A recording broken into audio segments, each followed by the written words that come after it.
of the mosquito that have a white in the feet is mean that is the mosquito carrier of the dengue. Okay? If this mosquito bite the kid or the person, they will have the dengue. Okay? This is the kind of mosquito. When you see it, try to catch and kill it. Because the mosquito that have the white in the feet like this, you see it? Hey, panyirit, sa labas. When or the school, because we cannot have, because it's finished raining. It's raining season, it's cold. So, they stay in the place like this.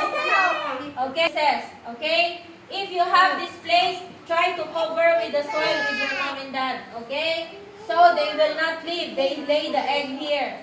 And they start from the dirty place. The organs, give me one, Gabriel. What are your organs that can be affected? Heart. Yes, what else? Lungs, correct. What else? Heart, lungs, what else? The brain. The brain, what else? The heart. What? The heart, what else? Your kidney, lungs, what else? Your body will be affected. Yes, okay, because when the mosquito bite, listen, it's not only your skin, it goes to your bloodstream. That's where the bacteria and virus from the mosquito will go. Okay?